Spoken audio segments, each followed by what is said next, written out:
today I'm going to be talking about the books I read in December. This wrap-up is coming a little late, but there were a lot of end-of-the-year videos that I wanted to create, and still some that I'm going to be creating this week, so be on the lookout for that. So yeah, let's just get started.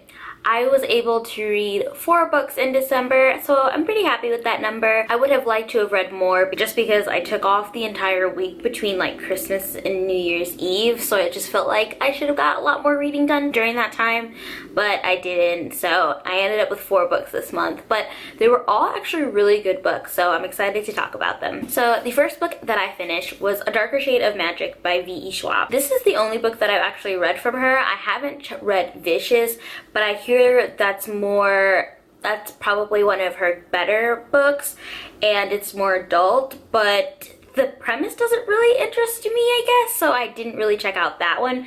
But this premise and the plot really interested me, so I decided to check out this series, and I have the entire series. I bought it on Book Outlet, so yeah, I figured why not try it out. I have to say that a lot of the criticisms about this book were that it started off very slow, it took a while to get into the world, and I'm the complete opposite. I was instantly hooked on this book and the world, and I was really interested in Kel. Essentially, if you do not know what this book is about, it's basically a guy who has this magical power where he can travel between worlds, and in each world there is different Londons. So there's different Londons, and he can travel between all 3 of them, I guess. No one really travels to Black London, and he's kind of like the messenger for all of these Londons. So like I said, the premise sounds really cool, and the beginning of the book was really interesting. I was instantly hooked. I really liked Kel's character in the beginning, and I thought the world building was really good. It was slow, and you do get a lot of like his day-to-day kind of job, but I find that interesting, and I think you needed it to better understand the rest of the book. But unfortunately, my interest in the book slowed down after like the initial like introduction into the characters and the world. The overall plot of the story, like what they're attempting to accomplish in this book, just fell short for me, I guess. That's the only way I could say it. It was just a little too simple. Like I don't know, it just didn't really interest me. I didn't really see what the big deal was, but I didn't really feel what the characters were feeling and how serious the situation was. That's kind of why I had to give this a 3 stars, because I thought this was going to be a 5-star book because I really enjoyed it starting out. After finishing the book, you kind of realize that you really don't know anything about this Kel character, the main character. You just don't really know much about him, and maybe that's something you learn more in the series, because there are 2 other books, so maybe she's taking the character development slow so that there's more content for the next 2 books. I don't know. I'm probably going to end up reading the last 2 because I do have the entire series. But this one also just felt like a standalone. Like I don't see where the next 2 books are gonna go, so I'm kind of interested in that. And I'm hoping that I will enjoy the last 2 books, but I don't know, we'll see. Yeah, I was kind of disappointed in this one though. And the next book that I read was The Immortalist by Chloe Benjamin. I feel like I've talked about this book quite a bit on my channel. It was in my top favorite books of 2017, and I did a review video on this book, and I don't know what else to say. It's an amazing book. I love it, and it's a great book. Chloe Benjamin's writing is just spectacular. She's very descriptive, and the plot was very interesting. Like at first I wasn't sure how I was going to enjoy the plot, but I figured this feels more like it's going to be a character-driven story, and if I enjoy the characters, I feel like I will be able to get through the book. But I enjoyed the characters, I enjoyed the plot, I enjoyed everything about this book. So I'll go into a little more detail of what it's about, but if you want to know my full thoughts and a full summary of the book, check out my full review video.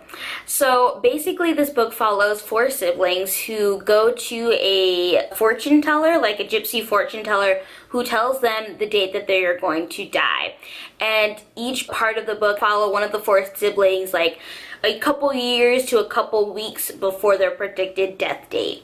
Chloe Benjamin did a really good job of just describing these characters individually and the issues that they're going through and what leads them to what kind of happens at the end of the book, and also the relationships between the siblings, which I think is very intriguing. And I don't think we get enough of, like, there's a lot of stories about like sister, brother kind of relationships, but I don't think we see the relationships between like 4 siblings very often in literature, so I really liked this story. So the third book that I read was Pull Me Under by Kelly Luce. Now, I've had this book for quite a while, and it was on my list of books to read in 2017, so I figured why not get to it. It's December. I really haven't been paying attention to that list, so I figured I would do this one because it was also short, and I really liked Kelly Luce's short story collection, so I felt like this was a good book to start that I feel like I would enjoy. And the premise of this book is really interesting. So basically, we have a child who is half Japanese and half American. She basically kills one of the children at her school when she's 12 years old. That's like what we learned at the very beginning, so it's not really a spoiler. She was bullied by this child and she ends up killing him. The first section of the book talks about what happened after she killed this boy, and when she goes to like it's not prison, but it's like a detention center for young children. So she goes there, and then afterward she becomes estranged with her father and moves to America, and then she starts her life. She has a family, she gets married, and then like 20 to 30 years later, there's a family matter that she has to deal with in Japan, so she has to go back to Japan, and it's about what happens when she's in Japan. I liked it, I did. I think Kelly Luce's writing is still really strong in this book, but I felt like her short story collections did a better job of bringing in the Japanese culture, but this book doesn't do a horrible job of it either. But I don't know, I felt more, the writing style of her short story collections felt more like how Japanese writers write their stories, so I just felt that more cultural and connection better than I did in this story. But I did enjoy this story. I think it's a little different. It kind of meanders a little bit in my opinion, and the pacing is pretty slow, but I think it's got a lot to say, and I think the premise is very interesting, so I wanted to figure out what was going to happen in the end. It wasn't really what I was expecting for her to go with this book, and I can't really fault her for that. I mean, that's not nothing necessarily wrong with the story. It's just not what I was expecting. But I did enjoy it, just not as much as I thought I was going to. And the last book that I read in December was Adulthood is a Myth by Sarah Anderson. And this is a graphic novel, I guess, full of like, I guess it's not really a graphic novel because it's just like a collection of some of her comics. She does a lot of comics on social media, so this is like a collection of those.